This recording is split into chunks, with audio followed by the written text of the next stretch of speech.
Assalamualaikum dan salam suraku sayang bersama saya Fatin Syahira Rosdi. Tumpuan berita, bekalan barangan terkawal terutamanya ayam dan telur adalah mencukupi di pasaran. Menteri Perdagangan Dalam Negeri dan Hal Ehwal Pengguna, Datuk Sri Alexander Nantalini menjelaskan Sarawak tidak mengalami gangguan bekalan barangan berkenaan. Jadi di Sarawak ini memang mereka yang menjalankan perniagaan ternakan ayam, baik juga ayam ataupun pengeluaran telur. Berita baik adalah setakat ini memang tidak ada gangguan kepada pembekalan untuk pasaran. Beliau berkata demikian ketika ditemui media selepas mengetuai sesi dialog bersama Jabatan Perkhidmatan Veteriner Negeri Sarawak DVS dan Sarawak Livestock Breeders Association SLBA di Hotel Imperial Kuching pada Khamis. Datuk Sri Alexander menambah pemain industri di bawah SLBA diminta untuk tidak mengurangkan bekalan ayam dan telur serta mengemukakan sebarang isu yang dihadapi kepada pihaknya dengan segera. Sementara itu, beliau turut menyeru orang ramai untuk tidak membuat pembelian panik atau lebih daripada keperluan biasa. Sebab itu saya menggunakan peluang ini untuk merayu kepada mereka di luar sana, seluruh rakyat, janganlah buat panic buying ataupun membeli berlebihan kerana takut tidak ada bekalan. Ini tidak berlaku.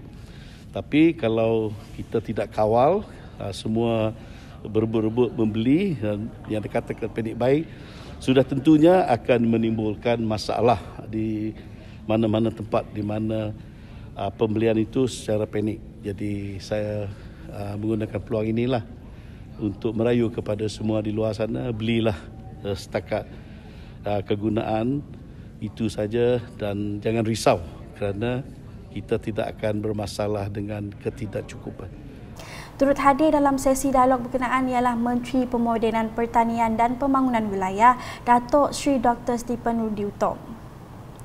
Selanjutnya, kejohanan e-sport atau sukan elektronik mampu memberi pendedahan dan mencukir bakat lebih ramai generasi muda dalam permainan elektronik. Menteri Muda Infrastruktur dan Pembangunan Pelabuhan 1 merangkap Ahli Dewan Undangan Negeri Adun Sadong Jaya, Adil Rariwa berkata, pendedahan mengenai sukan elektronik perlu ditingkatkan kerana ramai yang beranggapan sukan tersebut tidak mendatangkan manfaat. Berucap semasa merasmikan penutupan program tersebut di Dewan Masjid Datuk Patinggi Haji Abdul Rahman Yaakob, katanya sukan elektronik boleh dijadikan kerjaya yang mampu menjana pendapatan lumayan kepada generasi muda.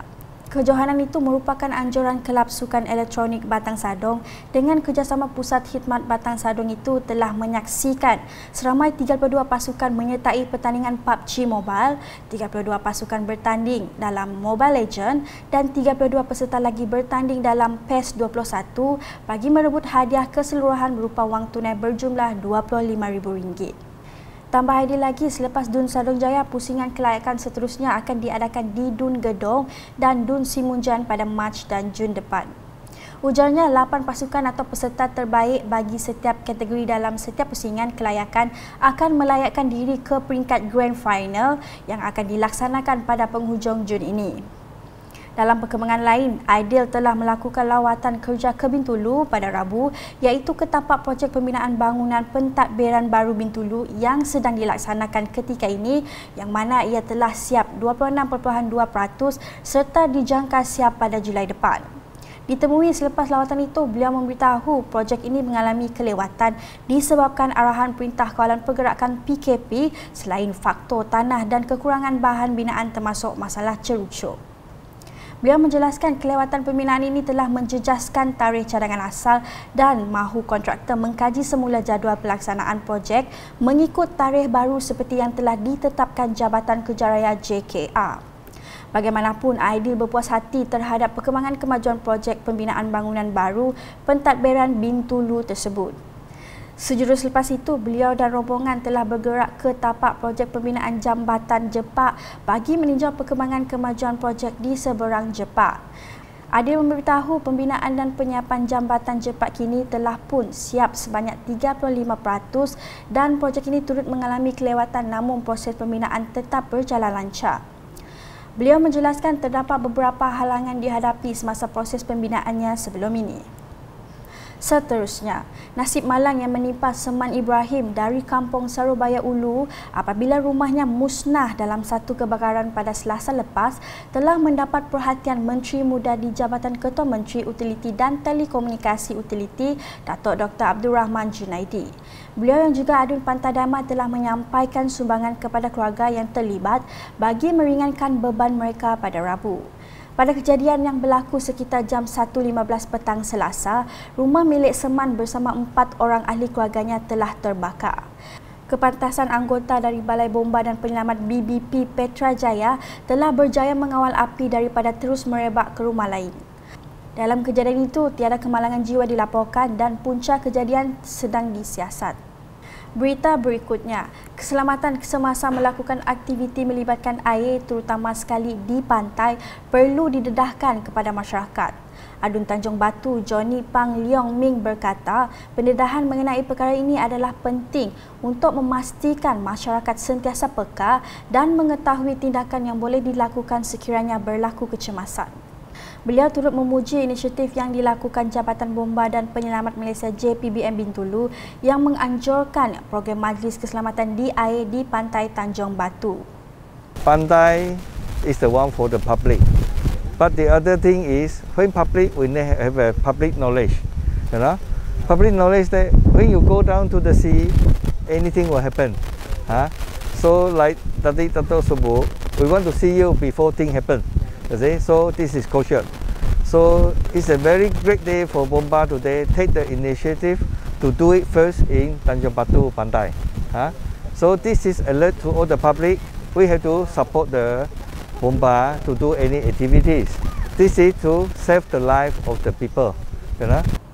Beliau berkata demikian ketika ditemui selepas merasmikan program Majlis Keselamatan di Air dan penutupan program Kelab Kanak-Kanak 3K di Pantai Tanjung Batu Bintulu pada Selasa. Johnny Pang juga menambah pendedahan dalam program ini juga bukan sahaja mengenai air, malah mengenai kebakaran yang melibatkan kanak-kanak. Sementara itu, Pengarah Jabatan Bomba dan Penyelamat Malaysia JPBM Sarawak, Datuk Khairuddin Rahman berkata, program seperti ini penting supaya orang ramai mengetahui tindakan awal yang boleh dilakukan sebelum pihak penyelamat datang. 5 minit pertama kes-kes kemalangan kejadian adalah orang awam.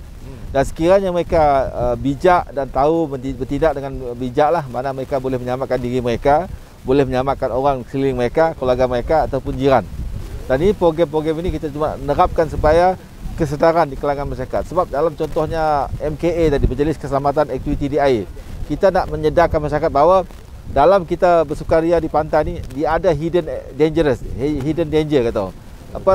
Bahaya yang tersembunyi yang perlu mereka ketahui supaya langkah-langkah pencegahan, langkah-langkah kesedaran di kalangan mereka dapat mengurangkan impak lah.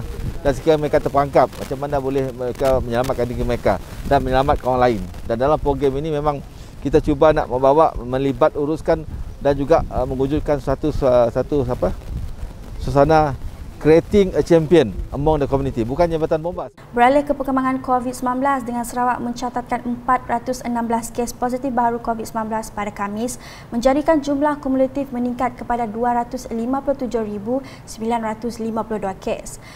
Jawatan Kuasa Pengurusan Bencana Negeri JPBN Sarawak menerusi kenyataan media memaklumkan daripada jumlah tersebut 213 kes adalah dalam kategori 1, 194 kes dalam kategori 2, 3 kes kategori 3, 5 kes kategori 4 dan 1 kes kategori 5. Berikut 24 daerah di Sarawak yang melaporkan kes positif COVID-19.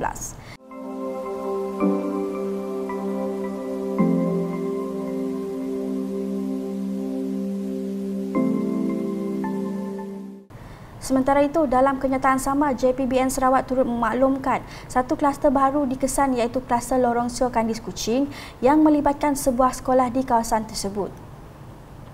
Sekian edisi Tengah Hari bersama saya, Fatin Syahirah Rosti.